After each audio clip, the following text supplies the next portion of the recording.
En débat, Senator Dawson. Merci, Monsieur l'orateur, Monsieur le Speaker. Honourable Senators, today I rise again and have the pleasure to speak with you at third reading of C-11, the Online Streaming Act. Modernizing the Broadcasting Act is a key legislative priority for the government. This bill will clarify that online streamers are subject to the Act and will update the CRTC's toolkit to put in place a new regulatory framework. Moderniser la loi, c'est la mettre à jour à la réalité d'aujourd'hui et de mettre la table pour l'avenir. Cela doit se faire d'une façon qui tient compte de la réalité actuelle. Une réalité qui voit le numérique prendre de plus en plus de place dans la vie des gens. Une réalité qui voit des modèles d'affaires variés dans le système canadien de radiodiffusion d'aujourd'hui. La loi doit donc établir un cadre réglementaire à jour avec une orientation claire, des outils nécessaires et la souplesse requise pour maintenir sa pertinence. As you know, the last update of the Broadcasting Act dates to 1991, and as we all have seen, since 1991, there has been tremendous change in the broadcasting sector. The arrival of the Internet and new digital technologies has changed the way we communicate with each other and the way we consume our culture. And more recently, with pandemic, we have seen how technology has taken a huge place in our daily lives, and it is clear that this reality will not change. The sector has undergone change at an unprecedented pace. The majority of Canadians now turn to online streaming services to access their favorite music, their favorite movies, and their favorite TV shows. Services like Netflix, Spotify, Crave, CBC Gem, Club Illico are household names alongside the traditional services of radio, television, and cable. And these traditional services remain important, especially to certain demographics. Canadians stream 2 billion songs in a single week, using services like Spotify, YouTube, and Apple Music. According to a survey conducted by La Disque, 61% of respondents said they listen to music online services like Spotify and Apple Music. But that does not mean that online broadcasters have replaced traditional broadcasters. In that same survey, 60% of respondents noted that they use a radio as a tool for discovering music. Make no mistake, though the consumption of media has changed, it has not come close to replacing traditional broadcasting. What hasn't changed, however, is our regulatory system, and it desperately needs to be updated. The General Director of La Disque, Eve Paré, testified before us at the committee undertaking the study at Transport and Communication, and I quote, "The situation is a concern for creators and producers, but also for public who are very attached to their culture. In that same survey, we learned that 73% of Quebecers believe that the government should adopt legislation so that services such as Apple Music, Spotify, and YouTube also have to contribute to funding this content. In addition, 70% of those who stream music say they would like to have recommendations of French language music from Quebec." End of quote. Depuis plusieurs années, les services de diffusion en continu ont un impact significatif sur notre système de radiodiffusion. La réalité est que les services offerts par satellite et par le câble perdent des abonnés. Le système de radiodiffusion a perdu des revenus, des annonceurs et de l'auditoire au profit des services en ligne. Pourtant, malgré tout ça, la loi n'a pas changé. Le gouvernement et les parlementaires ont travaillé soigneusement sur ce projet de loi depuis longtemps et le nombre de citoyens qui ont participé est quand même un bon exemple de l'importance du sujet. Le Sénat a effectué son travail. Dans les derniers mois, nous avons eu des conversations importantes. Nous avons entendu plus de 130 témoins qui sont venus nous parler de ce projet de loi. Et chers collègues, je vous remercie pour le travail exhaustif que vous avez fait. Maintenant, il est désormais nécessaire que la loi de la diffusion continue en ligne soit adoptée pour soutenir nos créateurs, nos industries culturelles et tous les Canadiens. Bill C-11 is part of a broader set of initiatives brought forward by the government to create forward-thinking digital policy agenda, including the Online News Act that we talked about a few minutes ago, and the government's commitment to address online safety. Bill 11 aligns with other acts and legislative instruments and respects the Canadian Charter of Rights and Freedoms. It also helps Canadians fulfill their international commitments, such as the UNESCO Convention on Diversity of Cultural Expressions and the United Nations Declaration on the Rights of Indigenous People. It is important that we modernize the broadcasting framework. This is the task at hand. It has been almost 2 years since C-10 was introduced to modernize the Broadcasting Act. And I am therefore before you again in 2021. We had this bill C-10 before us. I remarked at that time that neither the government nor I had the intention of ramming this legislation through the Senate. And here we are in 2023, and 20 months later, as you can see, some people doubt it, but I was telling the truth. Before C-10 in June 2018, the Government of Canada appointed a panel to review the broadcasting and telecommunications legislative framework. That panel studied these issues for 2 years and published a report called Canada's Communications Future, Time to Act. They received over 2,000 written submissions. That same year, it turns out, my colleagues and I on the Transport and Communications Committee began a study on this topic, but we deferred to the national panel's study. With the commitment reported on Bill C-11 presented to this chamber in late 2022, we have finally finished this study. When I rose to introduce Bill C-10, I noted that the bill had already received considerable input, with at that time 112 days at committee stage at the Standing Committee of Canadian Heritage, with over 40 meetings and close to 50 witnesses, not counting departmental briefings. The bill reflected the work done by parliamentarians and sustainable input from industry and community stakeholders. Collectively, the interested parties recognized the need to modernize the Act, even as their opinions may differ on the details. As this bill reaches us today, C-11 has received even more input. As tabled, the bill builds upon the work done on C-10 during the last session, with targeted changes to social media and some technical amendments. Parliamentarians once again had the opportunity to amend the bill during the House of Commons clause-by-clause study. Senators once again had the opportunity to study this bill. As I said earlier, we have had many witnesses come before us at the Transport Committee. And as promised, C-10, neither I nor the government pushed to ram this bill through. In fact, we welcomed an expansive study and heard from every single person and group that requested to testify, every single one. Your faithful committee and I patiently and openly listened to their requests, their opinions, and their concerns. We listened to professors, lawyers, cultural sectors, associations, unions, researchers, consumer groups, official languages minority committee, government regulators, taxpayer federations, digital creators, traditional broadcasters, independent broadcasters, online streaming services, etc., etc. So, as you can see, a lot of people gave their opinion, and we're quite proud of the report that was adopted. Your committee and I listened patiently to 138 witnesses, over 31 meetings totaling 67 hours and 30 minutes. We listened patiently, and when we heard the confusion and misinformation surrounding the bill at the end of the study, we then heard from the government officials who put to rest many of the misconceptions that had been put on the table. D'autre part, les préoccupations entendues au sujet du risque que pose la diffusion continue pour le secteur de la radiodiffusion ne sont ni nouvelles ni hypothétiques. Mais c'est important de situer les faits dans leur contexte, parce que la décision de ne pas imposer d'exigences aux services en ligne remonte au siècle dernier. À cette époque, les services avaient relativement peu d'impact sur le secteur de la radiodiffusion. Il était aussi important de permettre à ces services innovants, naissants, de se développer. Aujourd'hui, ce n'est évidemment plus le cas. Le monde a changé et il est urgent que le déséquilibre entre-temps causé par l'absence de réglementation soit réglé pour faire en sorte que les géants du web contribuent leur juste part à soutenir la musique et des histoires canadiennes, y compris de la même manière que les radiodiffuseurs traditionnels le font. Critics have suggested that this bill will result in foreign players withdrawing from the Canadian market. This is not the case. In fact, we have observed the opposite. These platforms, more than 75 online streaming services, including the big ones we all know, are available in Canada.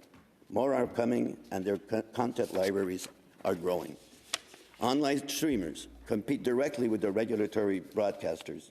In some cases, due to licensing, the only way Canadian consumers can view the latest and most popular series is in tentpole franchises like the Andar, the Lord of the Rings of Power, is through streaming services.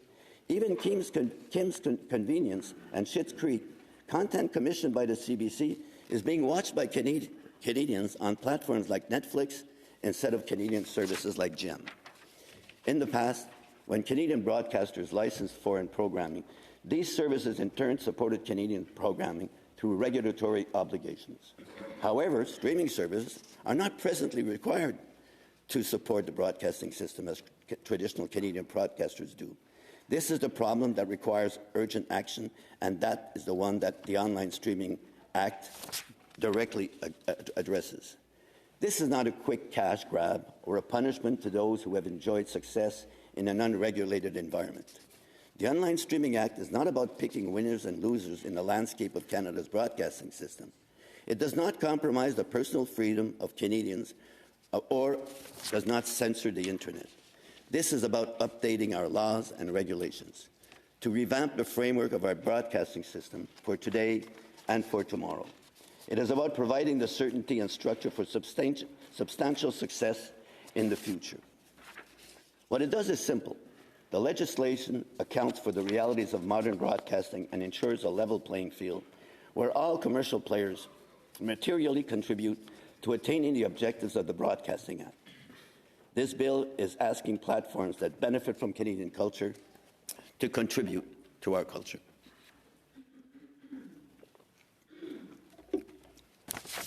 Our chamber has an important role to play within our democratic process and has performed that role admirably. We studied its merits and aims to better understand how it will work and why it is important. We have carefully listened to every point of view that has been presented, and ours is only one part of the process. Following this work, consultations will be held with everybody that wants to participate, and that is by design in this bill. Many of our colleagues have raised important issues throughout the study of the bill. I hope that they will continue their engagement on these issues through the consultation process. At a high level, the Online Streaming Act addresses many important issues. The Online Streaming Act advances the interest of Canada and Canadians in several ways. Canadian broadcasters compete on an uneven regulatory playing field.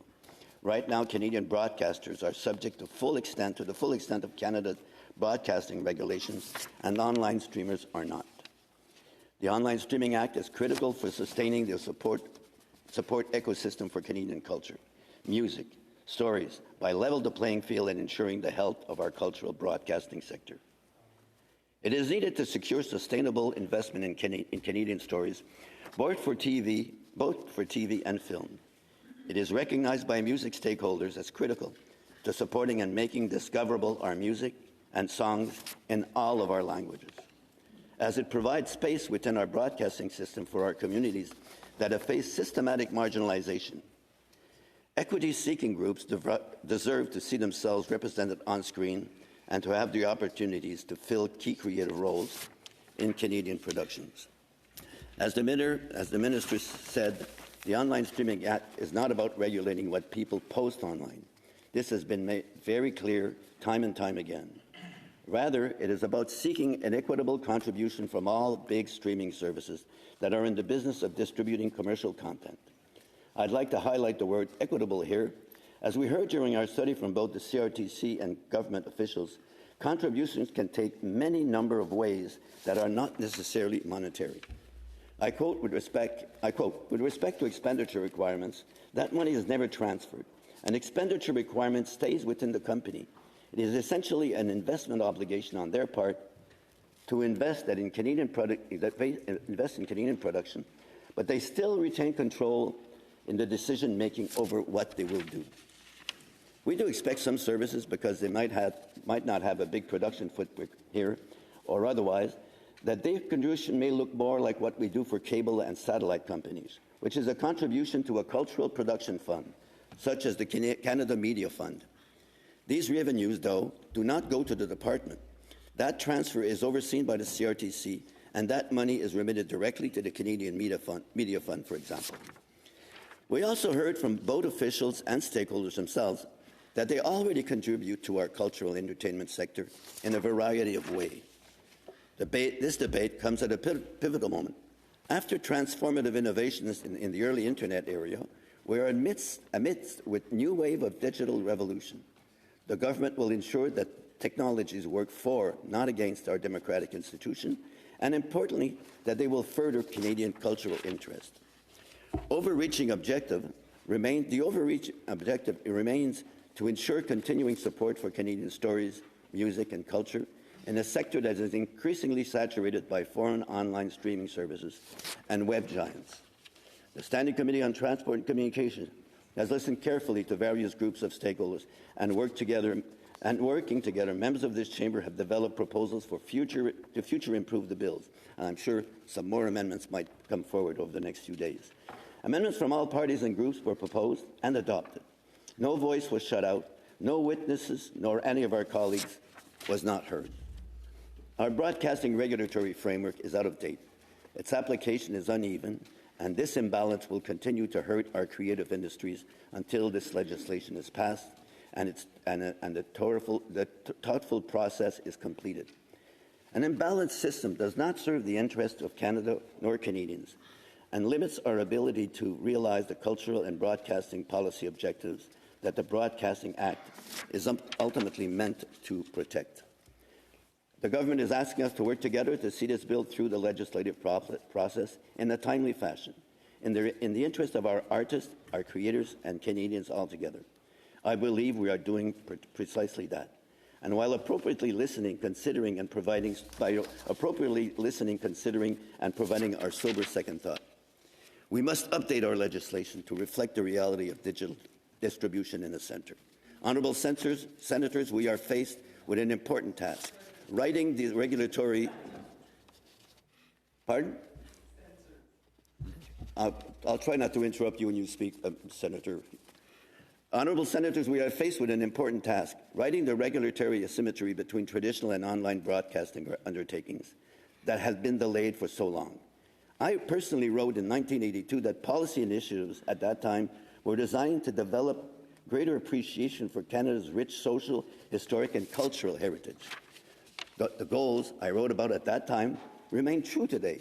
The regulations of that day, however, are outdated.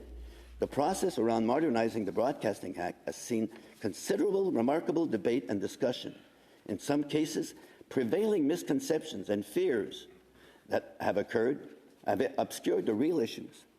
These misconceptions have time and time again been discussed, analyzed, and rejected. Je connais bien les inquiétudes qui existent chez certains en ce moment concernant le projet de loi C-11. Il est temps de passer aux solutions. Nous devons relever les défis réglementaires dès maintenant en exigeant que les services de radiodiffusion audio et vidéo en ligne contribuent à notre culture de la même manière que les radiodiffuseurs traditionnels l'ont toujours fait. Rappelons qu'en vertu de la loi sur la radiodiffusion de 1991, les entreprises de radiodiffusion traditionnelles devraient être détenues et contrôlées par des Canadiens et détenir des licences. Elles pouvaient et peuvent toujours diffuser des émissions provenant des marchés internationaux ou transmettre des chaînes américaines. En contrepartie de leur participation au système canadien de radiodiffusion et de leur accès au marché national, ces entreprises étaient tenues de financer, d'acquérir et de diffuser des émissions canadiennes. Elles étaient également tenues de rendre les émissions accessibles aux Canadiens et aux Canadiennes et de contribuer à la création d'émissions canadiennes, y compris, bien entendu, en français. This did not happen by accident. It was intentional and it worked. Our broadcasting system saw an increase in demand for Canadian programs. Our creative talent flourished and our cultural industries saw predictable investment on which they could plan to build and grow. However, the support system for our stories and music has been eroding as revenues shift away from traditional broadcasters to online streaming services. This puts the support system for Canadian stories and music at risk. Honourable colleagues, a primary goal of the renewed approach to regulating is to provide sustainable support for Canadian music and stories in the years ahead. The bill aims for fair treatment of programs consumed on different platforms, regardless of how they are transmitted. New legislation will shift away from issuing broadcasting licenses to a new condition of service model. This provides the CRTC with a new and more flexible way to seek contributions from broadcasters and to impose other conditions, including conditions related to discoverability and showcasing of Canadian programs. The latter is particularly important for Canadian musical artists, particularly French-speaking artists and others trying to compete in an industry dominated by heavyweights. In this framework, broadcasting undertakings, including online undertakings, would be required to make financial contributions to support Canadian music stories, creators, and producers. I'd like to address two notable themes that the bill that merits some clear and specific mention here. They are the treatment of digital-first creators and the approach to social media. The bill is clear that digital-first creators are not considered to be broadcasting undertakings. A producer of audio-visual content that is primarily produced and intended for online distribution as a user-uploaded content social media service will be excluded. Some critics of the bill have suggested that 30% of the digital-first creators' revenues could be contributed to art fund. This is simply not true. Digital-first creators, I repeat, will not be required to make financial contributions to supporting Canadian content. Large social medias will be asked to contribute to Canadian music storytelling if they provide commercial content such as music and TV shows. You've heard many examples raised during this debate. Since digital-first creators are exempt, their revenues will not be used to calculate the contributions that social media make to support Canadian content. Additionally, digital-first creators will not be subject to discoverability or showcasing requirements. Despite, again, what some critics of the bill have claimed, the government has heard the concerns of digital-first creators and is responding to them through a recalibrated approach to social media. Discoverability can also come in a variety of forms, as we have heard during the study of the committee. Discovery is an objective, and the CRTC will be empowered to consult with the industry stakeholders to set out what discovery looks like in an online space. Whatever it looks like, digital creators will not be subject to those regulations as they are exempt from the bill. As the Minister has said many times, platforms in, users out. I said that in my speech last year. I'm saying it in my speech again this year. In summation, these provisions ensure that social media services contribute to the Canadian broadcasting system in a fair and equitable manner when they provide the same services as traditional broadcasters and other online streamers. At the same time, it can be done in a way that respects the rights and freedoms and choices of Canadians online.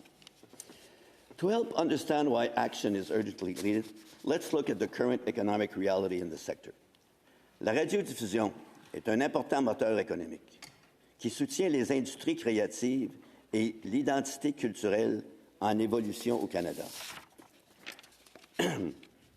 Ensemble, les secteurs canadiens de la radiodiffusion, du cinéma et de la vidéo, et de la musique et de l'enregistrement sonore contribuent au PIB du Canada à la hauteur de 14 milliards de dollars, plus de 160 000 emplois. Je parle à mon collègue grand financier pour montrer l'importance du domaine. Pourtant, au cours des 10 dernières années, les taux d'abonnés au service de diffusion continue est passé de 6 à 78 % des Canadiens. Même en lui limitant aux dernières années, les services en diffusion en continu ont connu une croissance rapide et substantielle de leurs revenus, alors que les radiodiffuseurs traditionnels ont vu leurs revenus diminuer. This is no surprise. After all, we know that the world of broadcasting has changed. In addition to this new reality, Canadian broadcasting sector is facing long-term structural change. Without intervention, current trends in the market are expected to result in a decline of the production of Canadian television content. In 2020, we had already seen $320 million drop in productions compared to the 2018 levels. Sustainable long-term support for this system is required to enable ongoing success for Canadian creators, producers, and broadcasters. That is what the modernization is about. That is what the Streaming Act will achieve. Le statu quo est inacceptable. Cultural policy is a main element of this legislation. Ensuring the continued viability of the Canadian broadcasting system is also about our cultural sovereignty. Culture can play a role in the process of truth-telling and reconciliation with Indigenous peoples and healing. Ce sont là quelques-unes des questions de politique culturelle que la loi sur la diffusion continue en ligne aborde. Assurer que notre système de radiodiffusion soit plus équitable, plus inclusif, qu'il soutienne les gagne-pains des artistes et des créateurs canadiens et qu'il soutienne la vie des Canadiens qui veulent se voir davantage à l'écran et en chanson. Real gains for Canadians are achieved through this legislation. These gains are a cornerstone for the survival of community media, local news, French language, racialized communities, and third language programming, and so much more.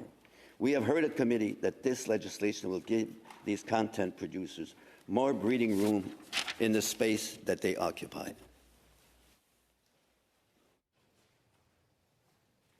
We have heard from witnesses that foreign broadcasters need to play the same rules as local broadcasters. Kevin Desjardins, president of the Canadian Association of Broadcast, said it best when he testified at committee, and I quote, Canadian broadcasters are desperate for regulatory clarity and certainty.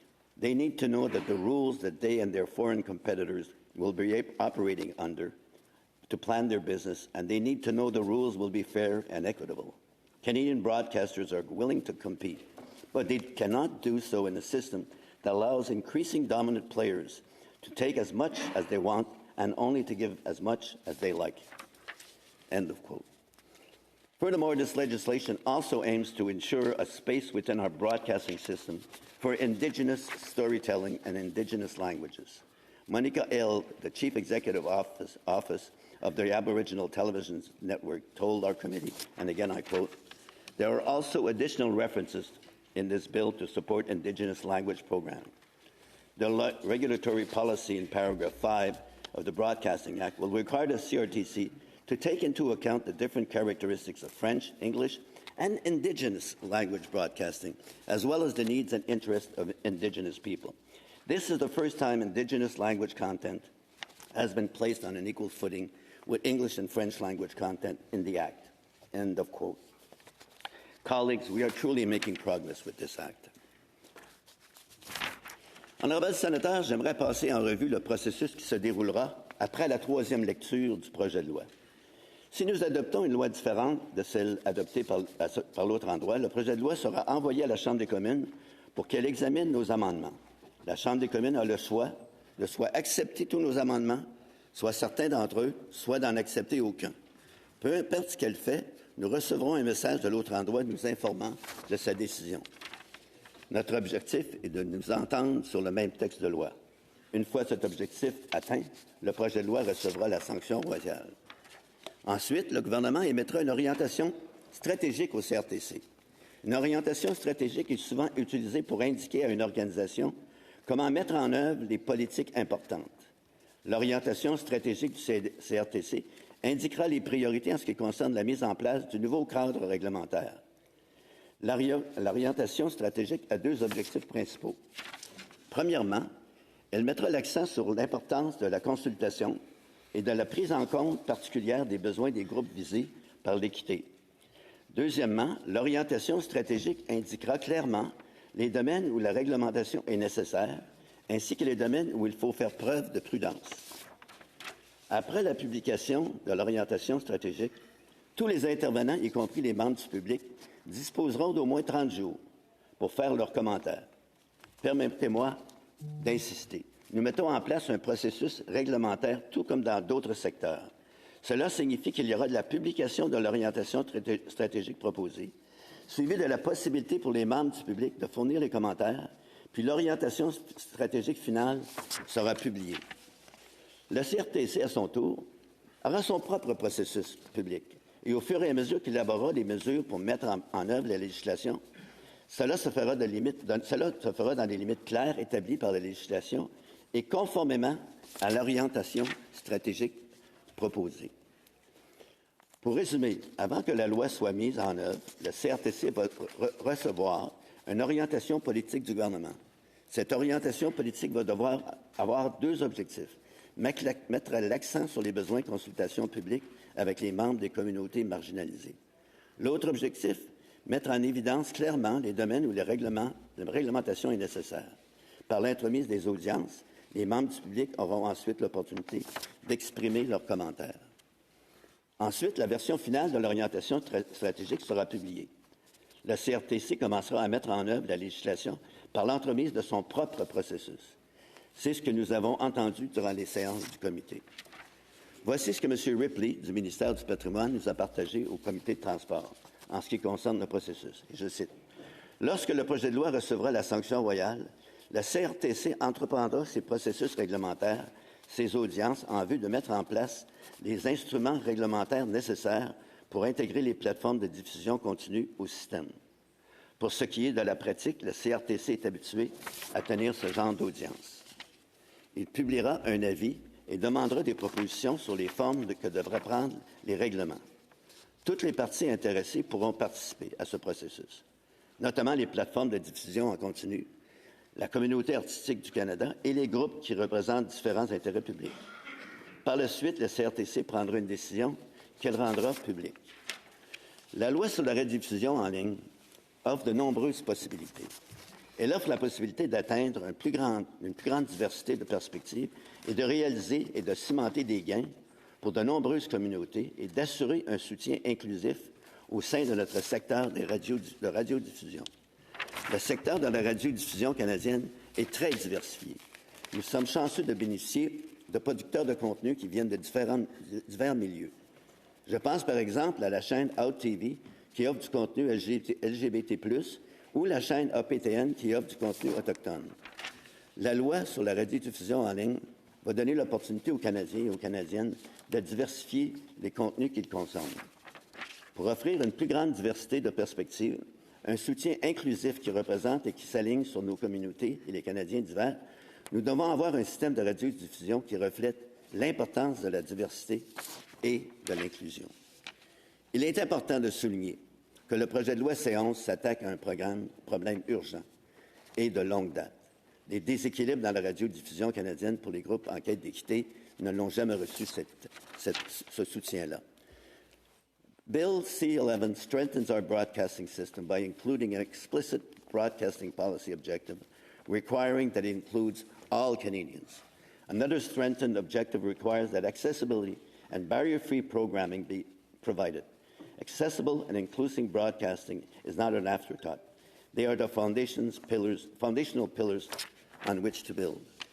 En matière de diversité et d'inclusion, l'un des objectifs du projet de loi est de mettre l'accent sur les voix diverses et marginalisées.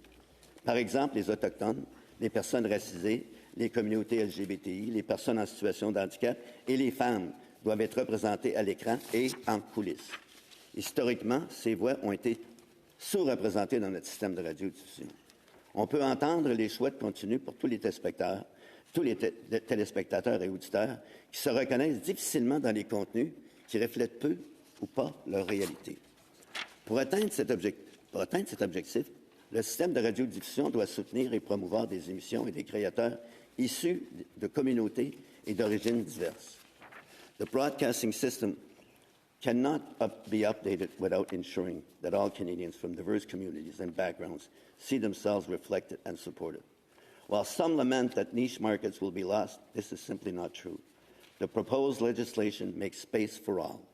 It cements what we are as a country that not only invites diversity, but encourages and supports its creation.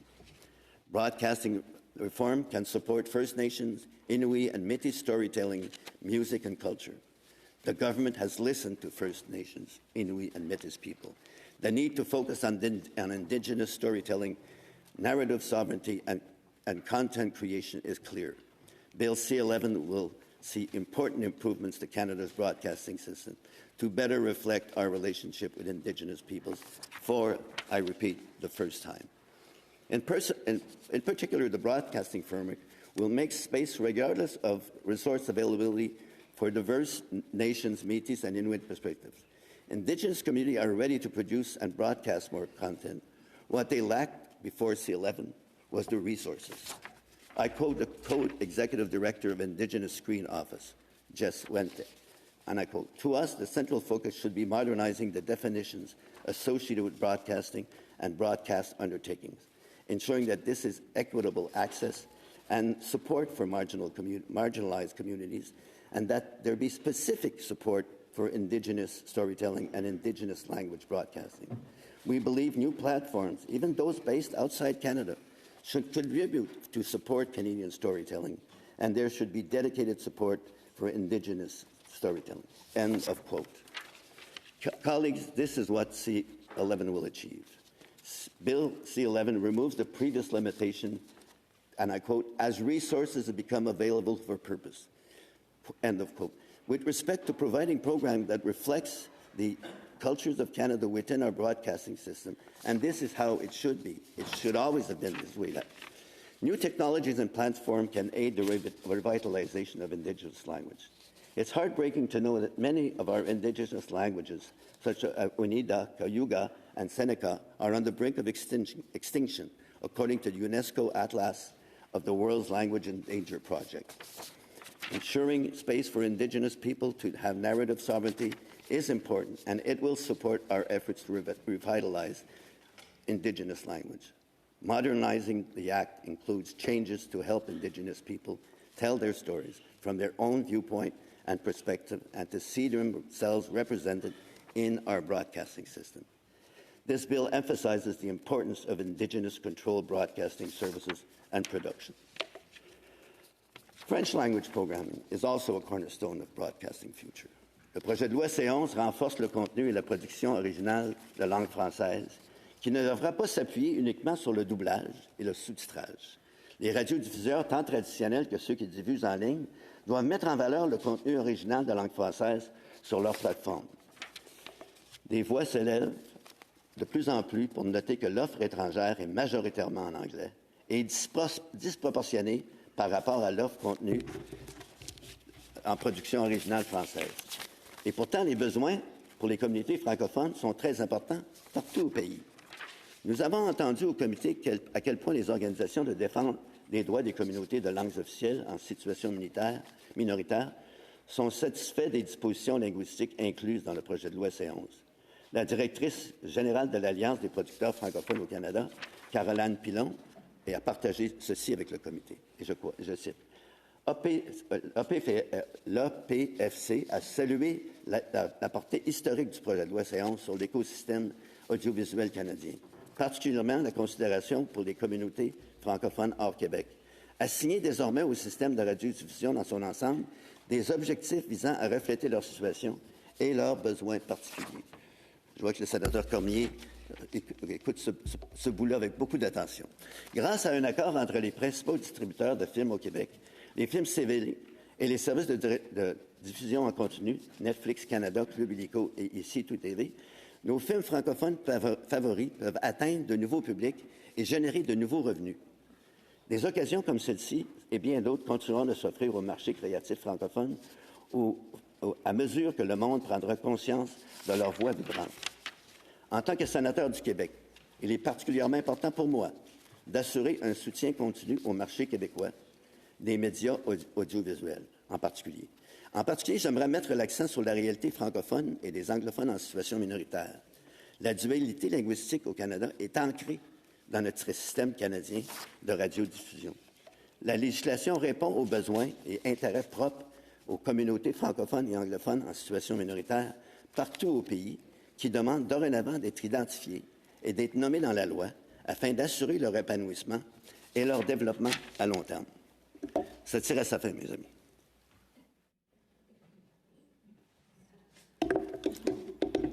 The Broadcasting Act contains objectives for English and French-speaking minority communities. The legislation clarifies that any interpretation and application of the Act must respect the federal government's desire to enhance the vitality of these communities and to support the development as well as the recognition and use of official languages in Canadian society. CRTC must also enhance the presentation of programs created and produced by these communities, in addition to taking into account their specific needs and interests. Le système de radiodiffusion, y compris les nouveaux joueurs en ligne, constitue des vaisseaux importants pour la transmission de la langue et de la culture au Canada. Honorable Senators, we must act now.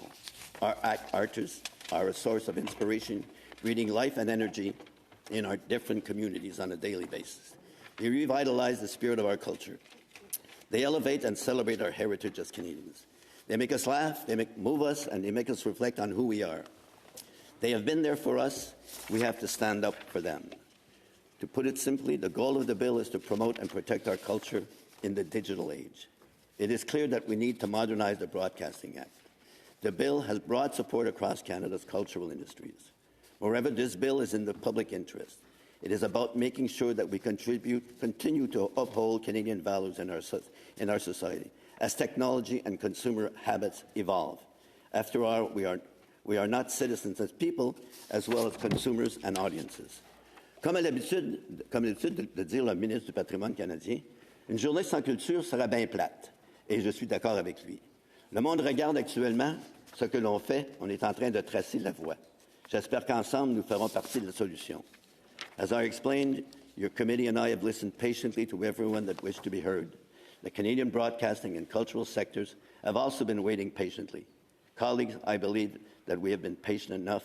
Now it's time to act and to pass this bill. Merci, Monsieur le Président.